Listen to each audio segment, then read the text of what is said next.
Dios les bendiga, hermana Norma. ¿Cómo está usted? Muchas gracias, hermana, por su saludo. Dios le bendiga ricamente. Dios te bendiga, Eva. Gracias por tu saludo también. Saludos a ambas en el nombre de Jesucristo. Saludos a sus familias. Esperando que el Señor en esta tarde también sea misericordioso con nosotros y traiga una palabra de ayuda para nuestras vidas, para nuestras almas. Hermana Silvia, Dios le bendiga. ¿Cómo está usted, hermana? Qué gusto en saludarla. Es un privilegio, hermana, saludarla a usted, lo mismo que a su esposo, nuestro hermano Héctor. En verdad, me alegro tanto, hermana, de que usted esté aquí después de tantas batallas de salud que usted ha tenido, hermana. Así que el Señor le guarde, el Señor le bendiga ricamente, el Señor sea con usted en cada momento. Gloria sea al Señor.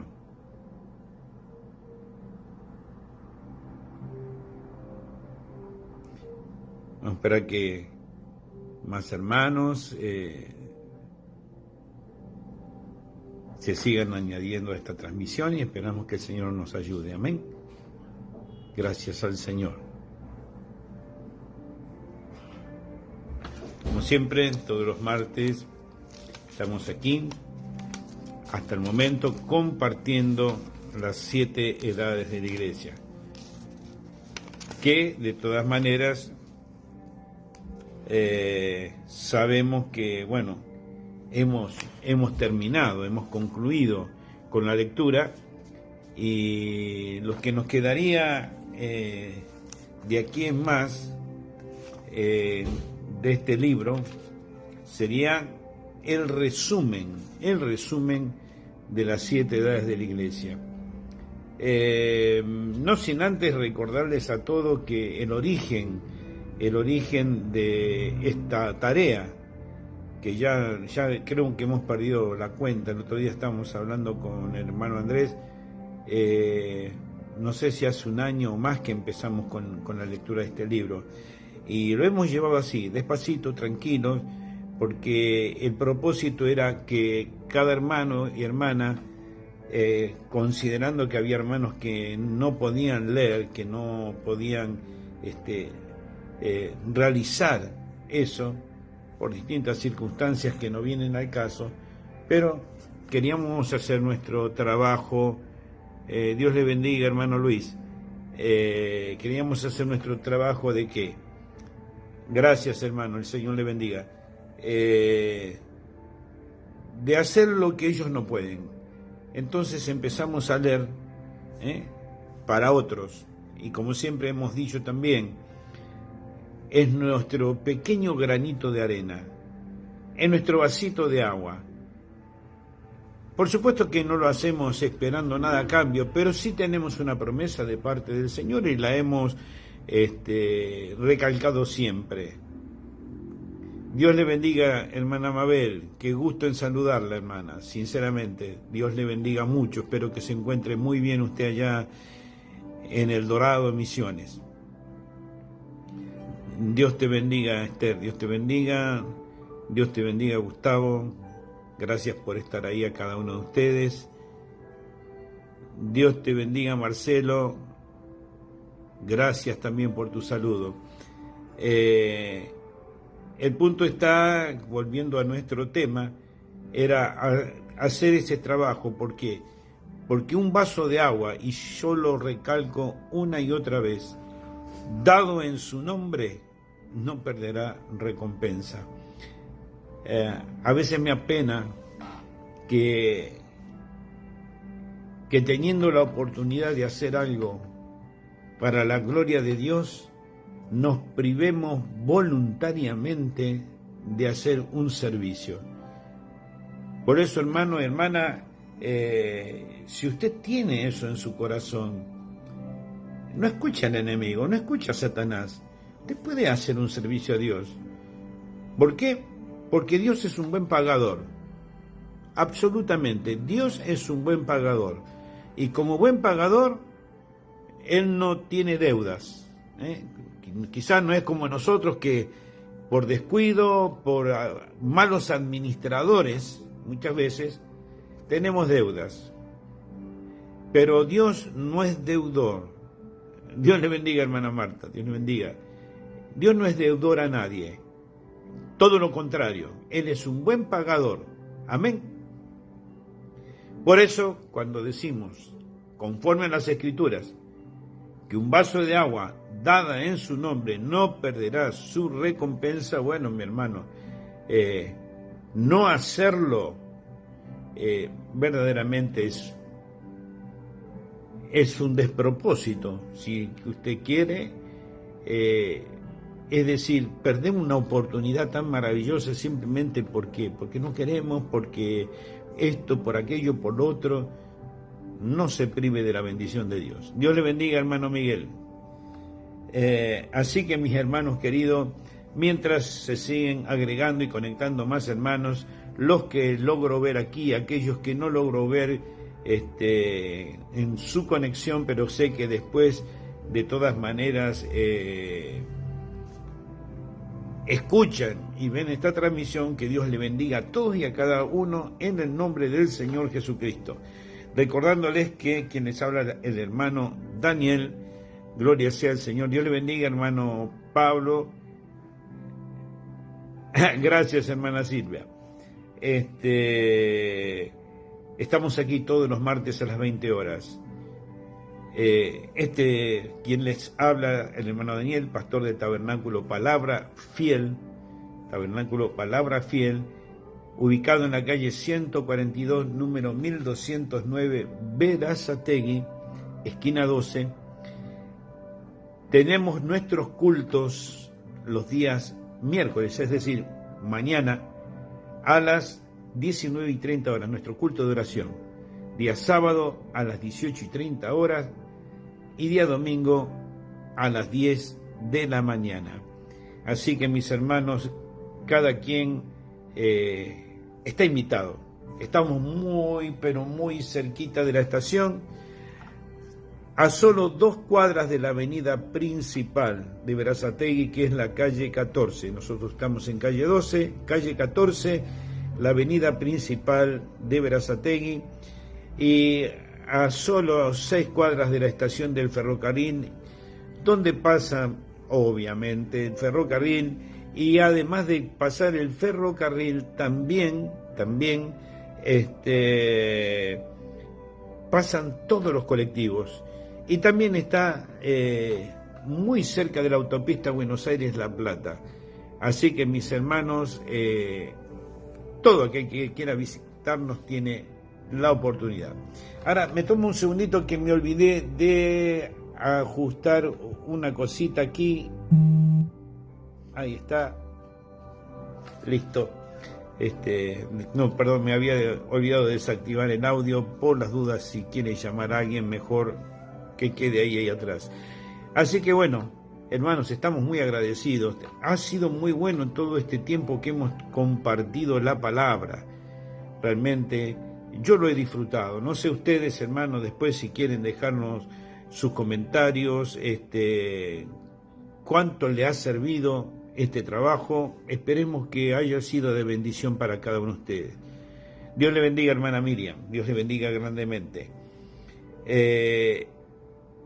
Y bueno, después veremos cuál será el próximo paso. Como lo hemos dicho ya hace tiempo, hay mucho para escudriñar, mucho para ver, mucho para leer. Solo estoy esperando la guianza del Señor. Alguna sugerencia de ustedes también será bien recibida. Recuerde que si usted tiene aún una necesidad de oración, pueden enviar ¿a dónde? A nuestra dirección de mail, que es Tabernáculo Palabra Fiel, todo juntito, sin separación y en minúscula. Vuelvo a repetir, Tabernáculo Palabra Fiel @gmail.com. También recordarles que por FM Sion en esta noche a las 23 horas está nuestra audición radial, en la cual nuestro hermano Nehemías, nuestro hermano Miguel Gaete y nuestro hermano Andrés estarán compartiendo ese espacio a través de ese medio. Así que gracias a Dios y gracias por sus oraciones, gracias por acompañarnos durante todo este tiempo, y veremos lo que Dios tiene para nosotros por delante. Y ahora sí, hermanos, vamos a comenzar con nuestra lectura. Recuerden que ya hemos terminado con la edad de la Odisea, con ese mensajito final, que me gustaría repetirlo. Dice: el clamor ha salido, el clamor ha salido. Aún está saliendo el clamor. ¿Por cuánto tiempo ha salido? ¿Por cuánto tiempo clamará esa voz? Eso no lo sabemos, pero una cosa sí sabemos: no será por mucho tiempo, porque esta es la última edad. El que tiene oído, oiga lo que el Espíritu dice a las iglesias. Amén. El que tiene oído, oiga lo que el Espíritu dice a las iglesias. Y con esta tarea tan pequeñita, lo único que pretendemos es llegar, servir, y que cada uno de nosotros estemos atentos a la voz del Espíritu. Aquí lo que comenzaremos hoy, ya sí, prácticamente quedan un par de páginas para finalizar completamente este libro de las 7 edades de la Iglesia, dadas por nuestro hermano William Branham, el siervo de Dios, el séptimo ángel. Nos queda esto para compartir y vamos a comenzar ya mismo en el nombre de Jesucristo. El profeta dice así: debido a que nuestros estudios han sido una exposición, versículo por versículo, lo cual lo hemos comprobado, de las escrituras que tratan con las 7 edades de la Iglesia, no hemos mostrado un plan continuo de la historia de la Iglesia como debiéramos haber hecho. Es pues nuestro propósito ahora en este capítulo, empezando con la edad de Éfeso, trazar a través de las edades de la Iglesia y su historia cómo fue dada a Juan por el Espíritu de Dios. No agregaremos material nuevo, sino solamente poner en correlación lo que ya tenemos. ¿Sí? De nuestros estudios ya hemos aprendido que mucha de la revelación es totalmente mal entendida, porque no hemos conocido previamente que la Iglesia, a la cual y de la cual se habla en este libro, no se refiere a la Iglesia pura. Los escogidos, el cuerpo de Cristo, la novia, sino que se refiere al cuerpo entero de gente que se dice ser cristiano, ya sean verdaderos o nominales. Así como todo Israel no es Israel, todos los cristianos no son cristianos. Y esto, por supuesto que, una vez más, diría que es impactante. Es impactante, vamos a decir la verdad, es impactante, diría, para el no creyente. Porque el creyente, el verdadero hijo de Dios, no tiene temor. Y no tiene temor por lo siguiente, porque él está confiado en Dios. Él está sabiendo que se esfuerza en vivir la palabra 100%. 100%.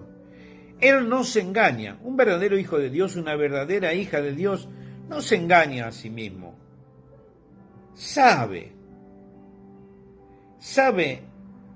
que si hace algo fuera de la voluntad de Dios va a recibir la reprensión de Dios.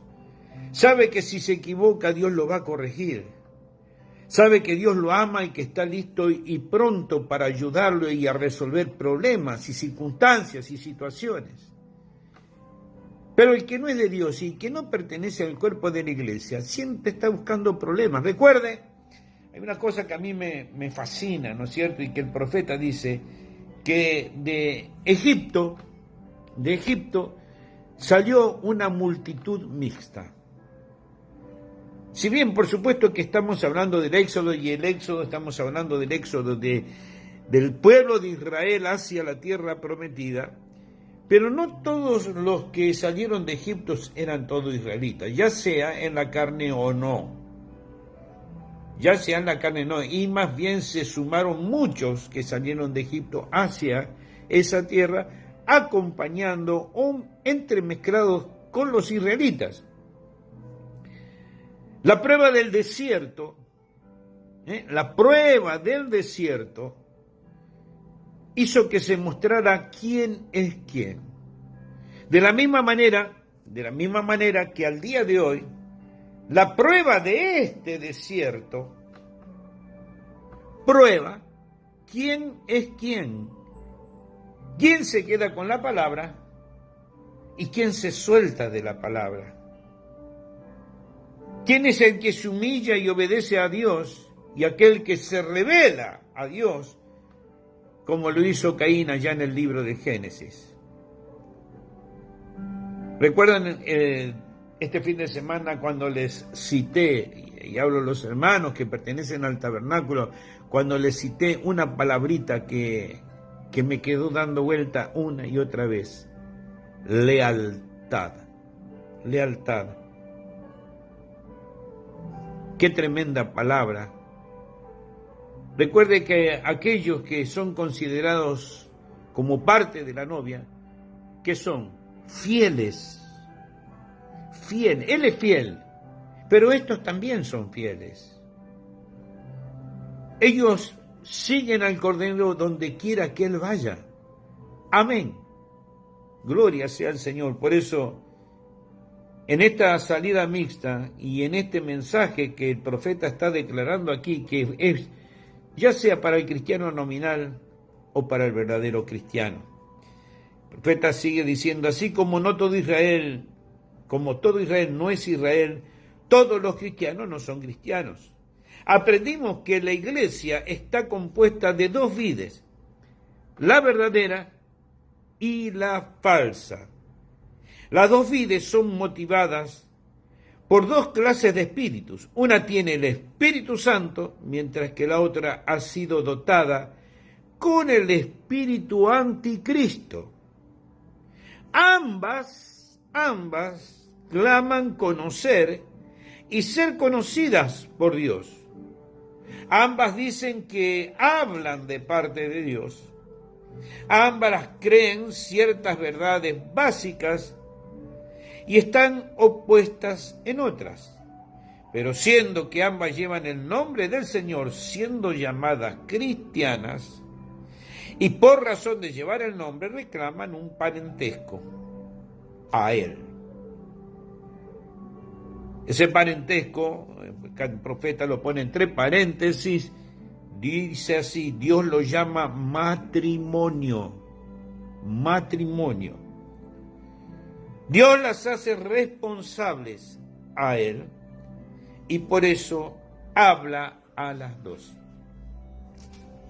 Además aprendimos que estas dos vides crecerían lado a lado hasta el fin de las edades, cuando las dos llegarían a madurez y serían cosechadas. Me hace recordar un mensaje y con prácticamente el mismo título predicando por el hermano Branham: tiempo de cosecha. La ley falsa no puede vencer como para destruir a la vid verdadera, pero tampoco sería posible para la verdadera traer la vid falsa al conocimiento de la salvación de Jesucristo. Ay, mi hermano, esto sí que también es delicado. Hay una escritura impactante, yo la llamaría así, impactante, de parte del Señor en los evangelios, cuando el propio Señor Jesucristo dice: ¡Ah, Israel, tú que matas los profetas! ¿Cuántas veces quise juntarte como la gallina junta sus polluelos y no quisiste? Mas ahora tu día ha llegado, tu hora ha llegado. Las hace responsables. Crecen una al lado del otro, pero mi hermano, mi hermana, hay quienes se someten a la guianza, a la dirección del Espíritu Santo. Hay otros que se rebelan continuamente. Pueden decir: no, hermano, pero yo obedezco a Dios. Yo obedezco a Dios. Yo obedezco a Dios.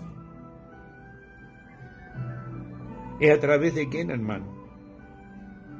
No piensen que estoy procurando hacerme algo especial o particular o grande, nada que esté tan lejos de la verdad como esto. Pero Dios tiene una forma de hablar y lo hace a través del hombre. Para eso Dios colocó un ministerio. Si ese ministerio, obviamente, si ese ministerio es de parte de Dios, no estoy hablando de falsos apóstoles, de falsos maestros, de falsos pastores, estoy hablando de ese ministerio quíntuple, consagrado, predestinado, levantado por Dios para la perfección de los santos. Si es levantado para la perfección de los santos, no sé por qué, sí sé, y usted también lo sabe, no se sujetan a la autoridad constituida.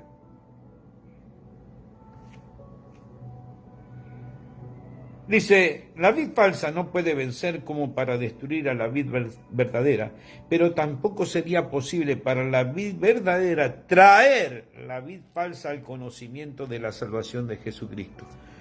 Uno lo intenta, Jerusalén, Jerusalén.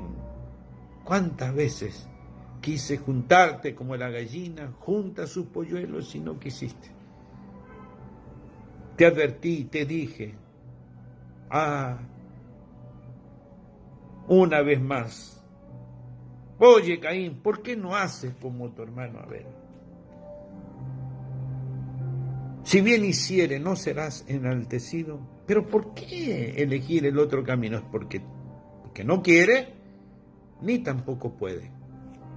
Aprendimos la verdad tan sobresaliente que el Espíritu Santo podía caer, y en verdad caería sobre cristianos no regenerados de la vid falsa, y se manifestaría poderosamente en diversas señales y maravillas, aun como Judas, que tuvo un ministerio definitivo en el Espíritu Santo, aunque él fue declarado que era un diablo. ¡Wow!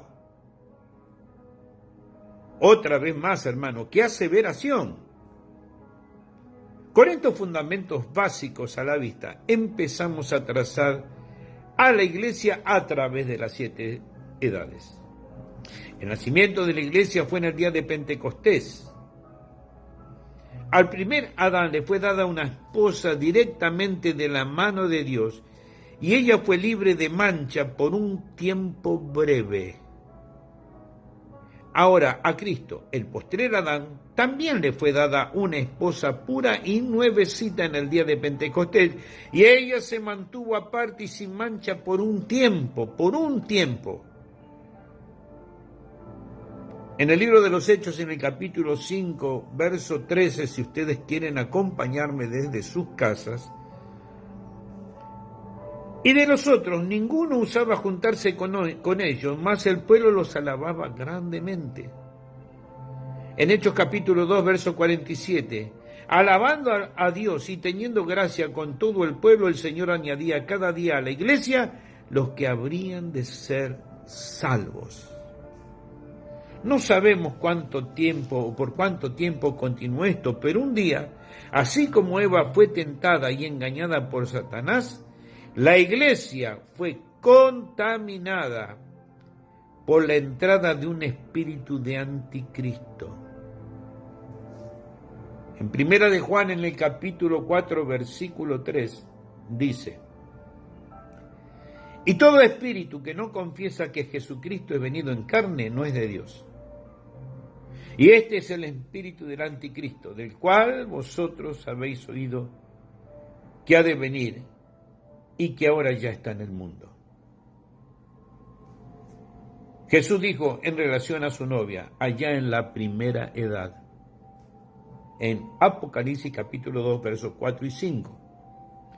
Pero tengo contra ti que has dejado tu primer amor. Recuerda, por tanto, de dónde has caído y arrepiéntete y haz las primeras obras. Pues si no, vendré presto a ti y quitaré tu candelero de su lugar si no te hubieres arrepentido. Amén. En la primera edad, la iglesia ya era una mujer caída. Es muy delicado este tema. Todo lo natural tipifica lo espiritual. En la primera edad de la iglesia ya era una mujer caída. Recuerde que la mujer, en el término genérico, representa a la iglesia. Por eso, qué importante es la posición de la mujer en el Evangelio. Siempre y cuando ella tenga la conducta cristiana como corresponde. Es un gran honor, una corona.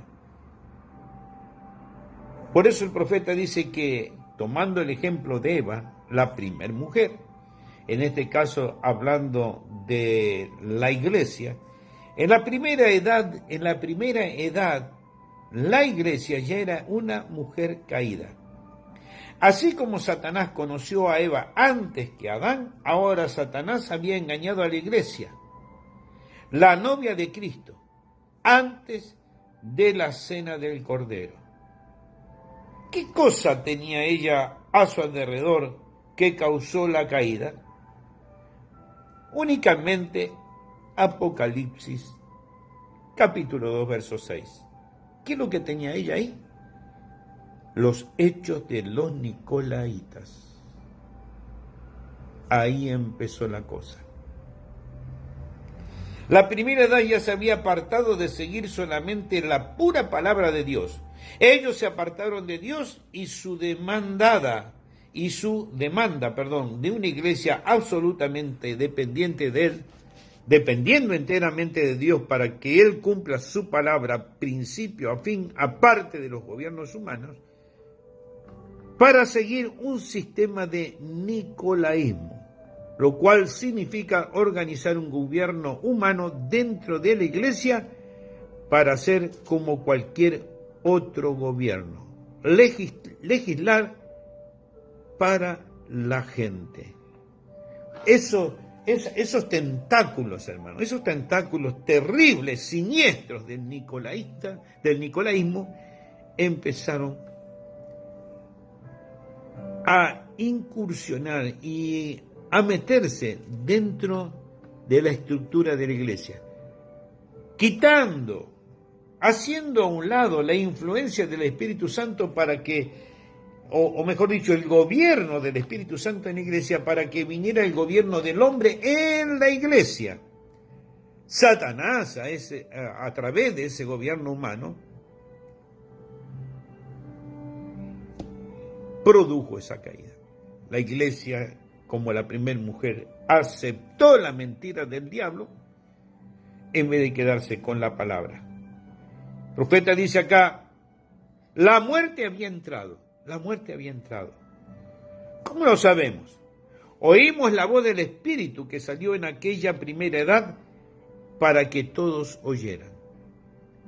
Al que venciere, daré a comer del árbol de la vida, el cual está en medio del paraíso de Dios.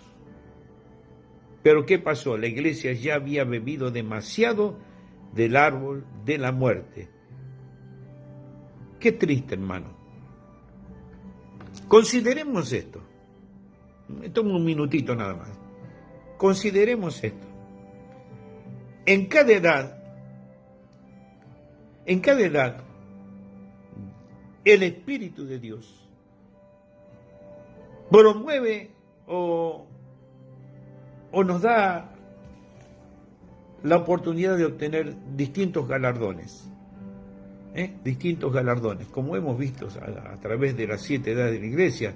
En la última edad, de que tiene oído, oiga lo que el Espíritu le dice a las iglesias, siempre es lo mismo, pero ¿cuál era el galardón allá en la primera edad? Al que venciere le daré a comer del árbol de la vida, el cual está en medio del paraíso de Dios. Y el árbol de la vida era para vivir eternamente. Pero así como la primera mujer tomó del árbol de la muerte, la iglesia también había comido de ese árbol de muerte. En vez de quedarse con el árbol de vida, el cual es Cristo, se quedó con el árbol de la muerte. Ojo, hermano, en forma individual y personal, cada uno de nosotros corremos los mismos riesgos. Podemos tomar del árbol de la vida o podemos tomar del árbol de la muerte. Está en nosotros. Siempre me gusta traer este ejemplo porque es el más clásico, el más inmediato, el cual podemos inmediatamente asociar. Recuerde que cuando David, el gran siervo de Dios David, pecó con Betsabé, de ese pecado vino un resultado, un fruto, que fue un niñito, el nacimiento de un niñito. Natán el profeta, enviado de Dios, le dice a David lo que David había hecho. ¿Qué le cabía a David? Cuando él mismo pronunció la sentencia, le correspondía la muerte.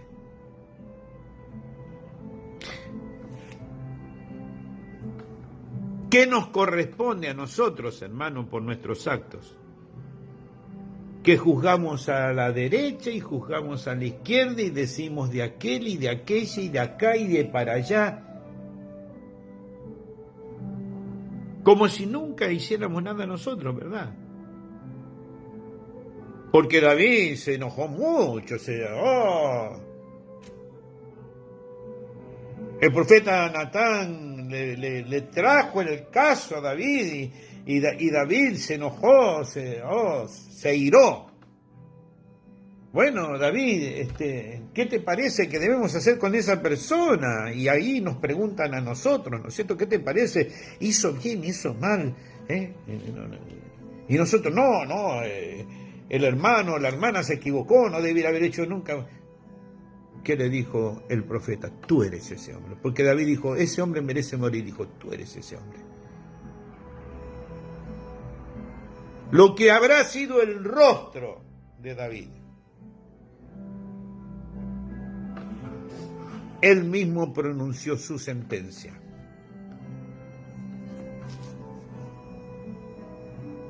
El hombre irado era el que merecía morir. Por eso, bien clarito nos dice la Escritura a través del libro de Romanos en el capítulo 12, que dejemos la venganza al Señor. Mía es la venganza, yo daré el pago. Que no juzguemos a nadie, porque en lo que condenamos a otro, como David, no juzgamos a nosotros mismos. En lo que, ¿por qué? ¿Por qué? Y mire cuán exacta que es la Escritura, cuán exacta que es la palabra. Con la misma vara que medimos, seremos medidos. Así que cuando juzgamos y condenamos al otro, ¿qué estamos haciendo? Nos estamos condenando a nosotros mismos. Porque no somos mejores que nadie, hermano. No somos mejores que nadie. Usted no es mejor que yo, ni yo soy mejor que usted. Todos estamos luchando por llegar, todos estamos procurando llegar a la meta y que Dios nos reciba en misericordia. Porque al final de cuentas, Natán, bajo la guianza del Espíritu, le dijo a David: tranquilo, no morirás. Pero el niño que ha de nacer, el fruto del pecado, ese sí va a morir. Y el fruto de nuestras malas acciones van a morir, hermano. No pueden avanzar. Dios no las va a recibir. Seguimos un pequeñito párrafo más y no voy a ser muy extenso, solo un párrafito más. Dice: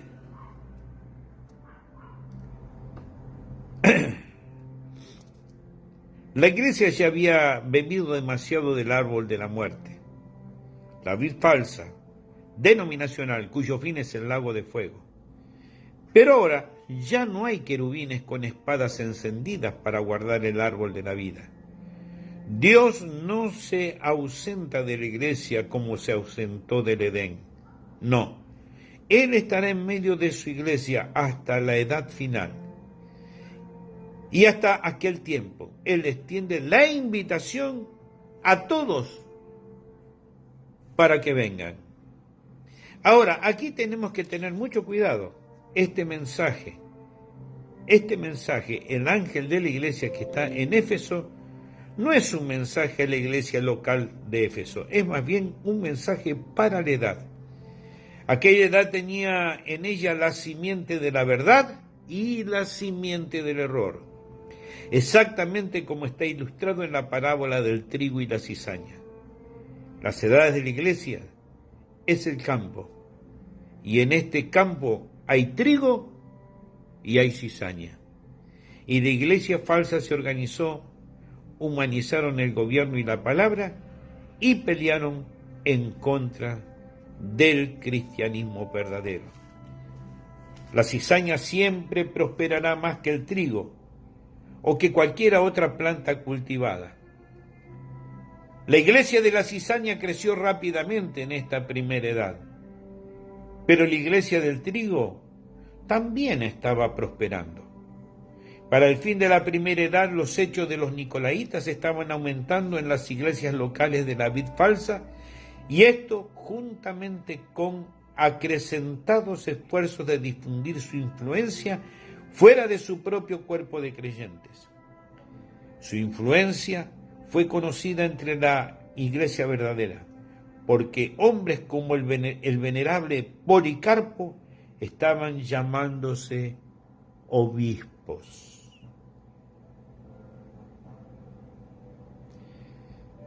Perdón, hermanos, que me quedo así, porque hay tantos que se llaman a sí mismos apóstoles. implicando en este último una referencia que no se encontraba en la palabra. También en esa edad la iglesia había perdido su primer amor. Aquel amor fue tipificado como el amor entre esposo y esposa en el tiempo del matrimonio y en el tiempo de los primeros años de la vida conyugal. Hubo un enfriamiento de aquel amor y abandono completo hacia Dios. Amén. Pero fíjese en Apocalipsis 2.1, donde las Escrituras describen al Señor Jesús en medio de su iglesia, sosteniendo los mensajeros en su mano derecha. Él no abandona a la iglesia porque ella ha caído y porque la iglesia colectiva llegó a un estado de mezcla de lo verdadero con lo falso. Ella es Él.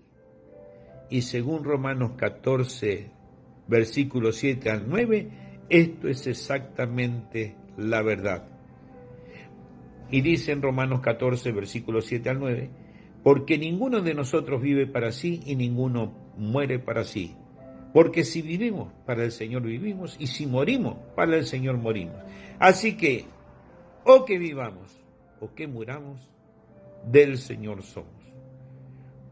Porque Cristo para esto murió y resucitó y volvió a vivir, para ser el Señor, así de los muertos, como el de los que viven. Amén. Él en la cruz compró al mundo entero. La gente del mundo es de Él. Él es el Señor de los vivos y de los muertos. En cuanto a dominio, no parentesco. Y Él anda en medio de aquel cuerpo que tiene entre sí la vida y la muerte.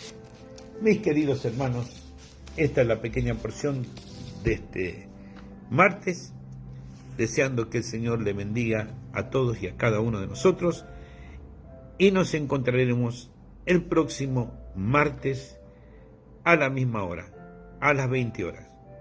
Que el Señor le bendiga ricamente. Cualquier comentario lo pueden dejar aquí.